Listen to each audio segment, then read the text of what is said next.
Hey everyone, I'm Kent, the lead designer for TFT's upcoming set, and I'm here to talk a bit about what you can expect. Then I'll hand things over to Mariah, one of our cosmetics producers, and Michael Sherman, our head of esports. TFT has taken us to some wild places since our first set. And if I'm being honest, we've gotten a little bit homesick. So I'm excited to say that we're heading back home to Runaterra. But let me be clear, this time around, things will be a little bit different. An epic storm has torn Runaterra asunder and brought together pieces in the convergence. Sand from Shurima fills the once howling abyss. Piltovan technology has been found littered across the Ionian Islands. And while this might look like chaos to Runaterrans, tacticians couldn't be more thrilled about the endless opportunities. Welcome to Runaterra Reforged. With the Convergence Storm, portals have granted access to places across Runaterra. At the start of each game, you can vote on one of 3 portals that'll take you to a different region. Everyone gets 1 vote, and all votes are weighted equally. 1 vote from the 8 is then chosen randomly each round, so even if 7 players voted for Bandle City's Scuttle Puddle, you still might end up in the Shadow Isles because one of the players voted for it. So get ready, because our region portal system is about to add a lot of creative conversation to the early game. I can see a new emo and ping meta happening in the first patch.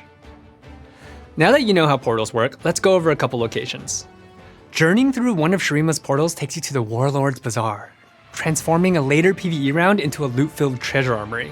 Or you could find yourself in the Godwillow's Grove of Ionia. Here, a spot on your bench becomes the Grove. Champions on the spot contribute their traits as though they were in your active army. Now that's what I call a trait bot. Maybe you head to the hallowed halls of the University of Piltover, giving you unlimited augment rerolls for a price. We have a lot more planned for each region of Runaterra, and we really can't wait for you to see what's in store. With our return to Runaterra, we have new traits that highlight the fantasies of each region. Conquer your enemies with Noxus, whose units gain bonus stats that increase in power as you beat other players in the lobby. Field the undead Juggernaut Scion to take over in the late game with his unstoppable onslaught. And for the more econ-minded, make sure your portfolios are vested in Piltovan tech with a cash-out system that grants you an invention and some tools. Try to buy the dip and obtain the T-Hex, whose Gatling gun arm and rocket arm can do everything but hug. If transcendent powers are more to your speed, you can find that in Shurima. Build your Sun Disk and ascend your units to gain large stat bonuses. But don't sleep on the Ancient Empire. The Sun Disk can do more than just grant power with the right augment. The Yordles of Bandle City gain a stacking bonus at each star level and can even reach 4 stars. While their 1, 2, and 3 star variants will grant additional stat bonuses, at 4 stars their ability upgrades to a whole nother level. With the Void, you can summon help from below, like the cute Void Remora, the Rift Herald, and even Baron Nashor. Baron posed a bit of a challenge for the team because if you've ever played Summoner's Rift, you've never really seen Baron's back. But don't worry, we've got you covered. In TFT, Baron's got back, literally. While region portals are our set mechanic for Runaterra Reforged, we're also introducing a new feature for the set. Hero augments are out, and we've got a new way to give every player more control over their destiny. Introducing Legends. Think of Legends as providing an upgrade to the existing augment system. Similar to how you select your lovable Chibi Lilia in the loadout screen, or a tactician that actually exists, you'll now be able to select one of your favorite legends. Legends will influence some of the augments you're offered throughout the game based on your selected playstyle. Before the game starts, you'll pick your favorite character who will guarantee you one of their most beneficial augments at each stage. For example, at 2-1, Tahm Kench will offer Rich Get Richer as one of your options. Then at 3-2 and 4-2, he'll give you a choice for a bunch of gold.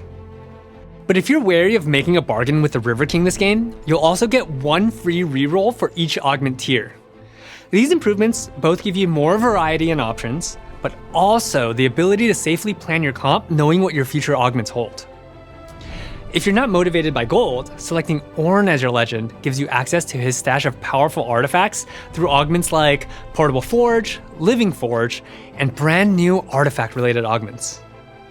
Maybe you want to go super vertical, or come up with powerful new trait combinations. That's where Earth comes in.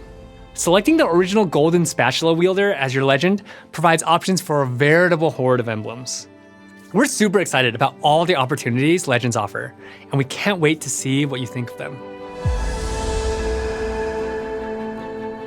Augments have come a long way since gizmos and gadgets. Back in those days, we had some major augment diffs and not a single reroll in sight. We know players largely love augments as a core mechanic, so we thought, why not more? In Runeterra Reforged, we're refreshing a grand total of 90% of our generic augments. We've already had 3 sets with our current augment roster. We've all seen Celestial Blessing, Thrill of the Hunt, Cybernetic Enhancements, all the time, so we're more than ready for something brand new. In addition to the refresh, we're also bringing back trait-linked augments for all of our new traits to freshen things up even more. TFT is a complex game.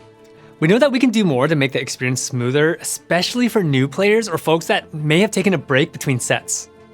To this end, we've got a couple usability improvements to make things better. First, and most visible, is our Champion Inspect tool. Moving this panel has allowed us to add a boatload of new features while maintaining combat clarity. The new inspection tool shows you what type of damage your champion does, what items work well on them, their stats, spell information, and their range. Oh, and you can even inspect champions on the carousel as well. No more, who the heck is that, at the start of a new set. Additionally, we enhanced our trait tracker. You can now interact with champions inside of trait tooltips to learn more about them. And you can even see the trait's emblem and emblem recipe. Quality of life improved. You've wanted these features for a long time, so the UX team really appreciates your patience and is so happy to get them to you now. But we also know that change is hard, so we'll continue to keep an eye out for your feedback around this. All right, that was a lot. If it's starting to feel like Runeterra Reforged is our most extensive set to date, that's probably because it is, and we still have more to share. For now though, it's time to pass the mic to Mariah. Take it away. Hello everyone, Mariah here. It's so good to be back to share what the team's been working on for Runeterra Reforged. This set is about exploring a fragmented and chaotic version of Runeterra that can only exist in TFT. And who's more armed and ready to scout ahead in the middle of a convergence storm than Teemo? That's right, Chibi Teemo is coming to TFT. And enemy HP isn't the only thing he's been shredding. Let's check out some other tacticians before revealing Teemo's mythic variant. Also ready to explore are our new Summoner's Rift inspired River Sprites. This time, we have 2. One is the embodiment of a consumable item, but please don't drink them. The other is an eager explorer armed with some familiar magical items. We've also brought one of the most contested jungle camps, Raptors, into TFT. Of course, we're giving them the TFT treatment and ensuring they're too cute to smite. We've also got Poros joining the Tactician roster. We're so thrilled to bring Runeterra's most beloved fluffballs into TFT. And they'll be exploring more than just Summoner's Rift. With arenas that takes tacticians to places across Runeterra, like the Reckoning Arena, which takes you to one of the locations from the 2019 League of Legends cinematic, Awaken, where Riven and Draven exchanged more than just mean glances. Our mythic arena takes you to the Shrine of the First Lands in Ionia. As scenic as the landscape is, what really makes this arena special is whenever you win a round, a sword drops from the sky, piercing your arena as a reminder of every foe you fell throughout the game. How many swords can you collect? And finally, our mythic chibi variant for Teemo. Just like on Summoner's Rift, Teemo can either be your angel or your devil, and here's the last thing your enemy will see before you snuff out any hope they had at a victory screen.